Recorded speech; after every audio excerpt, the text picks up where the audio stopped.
let's start off with a really strong lead. Nancy Walker, Chief Commercial Officer of the SmartSky Networks. Welcome to Aero-News, welcome to AEA. Tell us what's new at SmartSky. Well, first of all, thank you for having me here and showcasing SmartSky. Really appreciate that.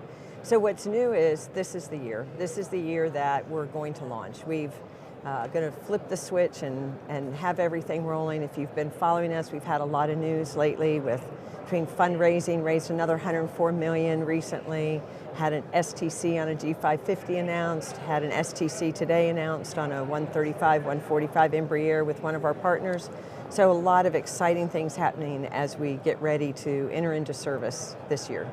This has not been a short path. These are massive projects, a tremendous amount of things need to be done. The technology is, what they call it, rocket surgery. Yeah. It's way up there. What has it taken you to get here? Well, it's taken us longer than we wanted it to, and always does. It always does in this industry. That's not unusual. So we know that will happen again to someone else, not to us. Yes. We've paid our dues. Taken us over 100 patents to get here, and a lot of hard work. I describe it as right now we're just out slopping through the mud, getting the towers modified the way we need them to, and getting everything ready to go. So it's a well-orchestrated dance between the STCs, the partners, the towers, so very exciting. Well, the obvious question when you come out to a floor like this, where you've got a number of people competing within the quote-unquote data communication space, what is it that distinguishes SmartSky from Joe Blow competitor? Okay. Or Joe Blow competitor. Okay, and that's a really good question. I've worked in connectivity for a long time, and I joined SmartSky about 7 months ago, and what I really loved about SmartSky was their technology, and we're addressing a niche in the market that hasn't been addressed before. We have a very low latency, high throughput, both to and from the aircraft, things that you don't normally see in connectivity, which allows us to address a part of the market that's never been addressed before. And to get into that, besides the most compelling user experience, because user experience depends on all of those things, we're also the most secure and most affordable network out there. So. Let's face it, aviation's not getting any cheaper, so cost effectiveness is not exactly something that people tend to ignore anymore. Yeah, that's true. This kind of communication system, it would seem to me that there have got to be some real interesting issues in regards to securing it. Mm-hmm. What are you doing to make sure that people are able to communicate important data, important voice, and keep this basically to themselves? Yeah, and that's one of our key components of what we're committed to is the most secure network. We do not source any of our equipment from Huawei or ZTE. That's one big aspect. We made sure that was built in. The other thing that we've done is we use beamforming to make sure that at any given time there's only one aircraft talking in one beam at one time. What that does is keep an aircraft and its data physically secure. The other way that we're committed to security is there are a lot of new security protocols out there, and the best way that they work is if they have a bidirectional connectivity as well as a low latency. And those are the key backdrops of our offering, and where we feel like it really allows the latest security protocols to be implemented to keep everyone's data secure. What is the potential customer base telling you about the priority they're putting on those kind of concerns? To put it on what? The priority they put on those kinds of concerns. Oh, I think that's what we're hearing now is security is very much a concern, especially with the latest news that's come out and with the government being very concerned about the equipment. We're in the age where everybody is talking and there's all security, there's so much data going through the pipes, and now the focus is becoming much, much more on security and keeping things where they're supposed to be and out of the hands of people who aren't supposed to have them. The investment to take on these kinds of services can be pretty heavy duty when it comes to the equipment aspect. What are the equipment requirements going to be? Is there systems and so forth that are out there that are not be compatible? What was it that a pilot or an owner are going to have to consider in regards to being able to install SmartSky? Okay, well, we're obviously not going to be compatible with the GoGo equipment. that's out there. But we see ourselves as we fit into two particular places. One is when people just want an air-to-ground because their primary mission is over the U.S.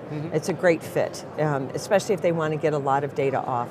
The other thing we see is it's not an either-or with a satellite system or an air-to-ground. We really see it as a complementary system, especially for those operators who don't stay in the U.S. We're not at all suggesting that we have all of the coverage that a satellite system has. No. We obviously don't talk over the sea where there isn't land, but when you're in the continental United States, we see it's a huge advantage, and to be able to share between satellite for when you're not over the ground, and then switch to our system when you are, it's a great solution. We are prisoners of our devices. Yes, we are. I mean, my iPhone, my iPad, and whatever's going to be surgically implanted next year. What devices are going to be able to take advantage of SmartSky? Is there anything out there that's pretty much off the table, or you're looking at just making sure we're connected? Making sure that we're connected. It's not just about passengers and their peds, it's also about IoT applications. And so because our pipe is so unique and you can get real-time data off so quickly, we're making sure that it's compatible with a wide variety of current devices as well as those that may be implanted in the next year. I'll tell you what, you look at just how dependent we've become on our devices, and it was funny, I was crewing on a CJ a couple of days ago, and we get up to altitude, get everything settled down, and the first thing we're doing is we're on laptops and iPhones and iPads and catching up and where we've got to go, and here's our fuel order and the whole bit. And it's amazing the capabilities that such systems bring now. Yeah, and that's one of the things we hear frequently in our customer demo flights, is people will tell them it's going to be fast. We'll suggest they have large files to try and offload, which is typically very difficult to do. And when they first get connected, they'll look at us and they'll go, we knew it was fast, but we didn't know it was that fast. As soon as they're connected to the SSID, they start getting text messages, emails, everything. And they said oftentimes it's better than what's in their house or in their office.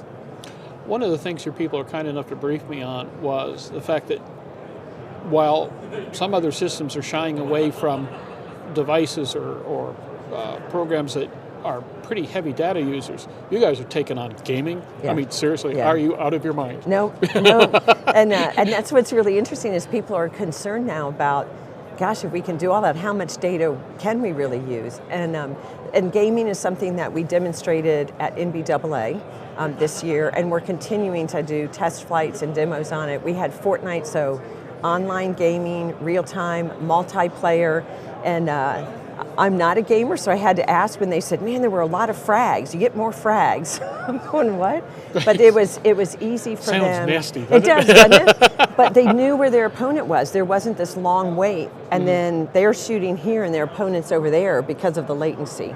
And that's something that we're seeing more and more interest in, is the gaming. And with our low latency and the high data off, it's something that we uniquely can support. This I gotta see. It's all right. This I definitely gotta see, because to me it is so surreal to be climbing into a cockpit, doing whatever you need to do, being able to phone home, being able to check on what's going on. You got your text message, you got your fuel order, you found out where the really good barbecue place is, so forth and so on. But gaming, really? Yeah, it's amazing. You have to swing by the booth, and then we'll have to get you up and have you give it a whirl. Sounds like a plan. We'll definitely have to do that. Get a crew up and see what's happening under the circumstances. So the obvious question is, where do you go from here? Well, we're very excited. International has been on our radar, something that we're looking at. We also are trying to look at taking advantage of the data that you can get through our system. And we believe that there's a lot that can be done to improve operations, cost effectiveness, but we are incredibly laser beam focused on getting the network delivered this year, because this is the year. This is our year. I can imagine. So where are we likely to see SmartSky implementations first? Well, we had a recent announcement that Jet Suite X is a commercial airline operating out in the California, Nevada area. No small potatoes there. No small potatoes. Very excited about that, and they'll be standing up by the end of this year in the fall. So very excited about that. We are rolling out. We're tending to be a little bit more east to west, although we are building out simultaneously. By the end of this year, we'll be full CONUS. By the end of June, we'll be around 75 to 80% of the flight hours covered in the United States. So it's coming. It's right around the corner. Oh my. Yeah. I know this is a really awful question to ask, but if you can encapsulate what it's taken you to get to this point, just the overview of how much, how long, how many, people have to realize that projects like this are massive. Yeah. And if they're going, well, it didn't get done yesterday. Well, yeah, what did? Yeah.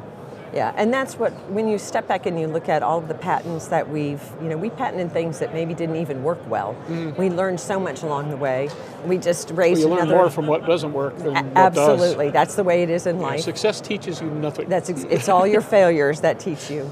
And so if you look at that and the dedication of the team, that was the other thing that drew me to SmartSky was the integrity of the team and how hard they work.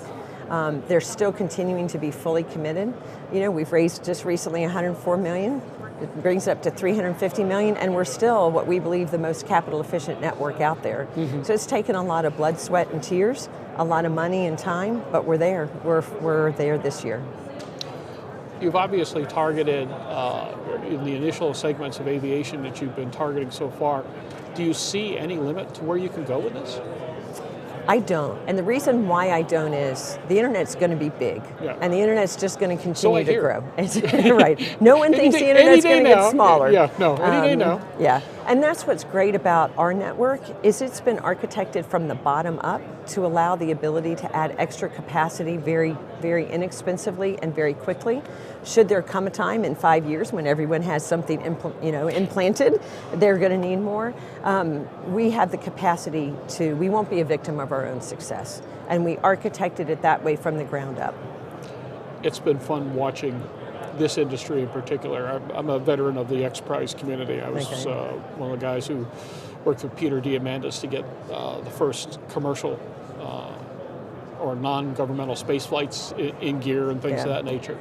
So you have a tendency to recognize early on who are the disruptors, and that the word disruption is anything but a dirty word. Yeah. It's what you use to denote the people you should watch. And from everything I've seen so far, you're being very disruptive. And good on you for that. Yeah. You gotta like it. Thank you. We absolutely do. It's the thoughts, just the thought leadership, the forward thinkingness, the ability to see things that aren't there and then make them come true has been just awesome in the SmartSky team. I couldn't be happier to be part of it.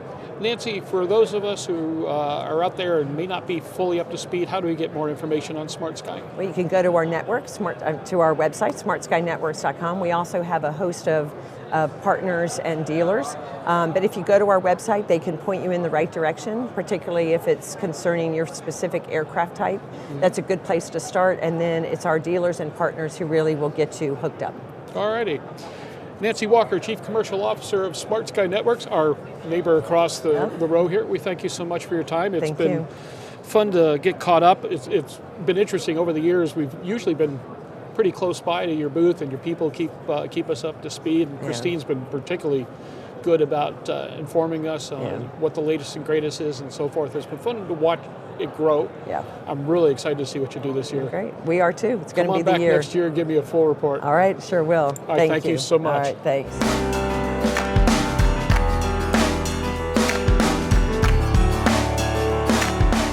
Aero-News Network's coverage of the 62nd Annual AEA International Convention and Trade Show, live from Palm Springs, California, is brought to you in part by the following sponsors.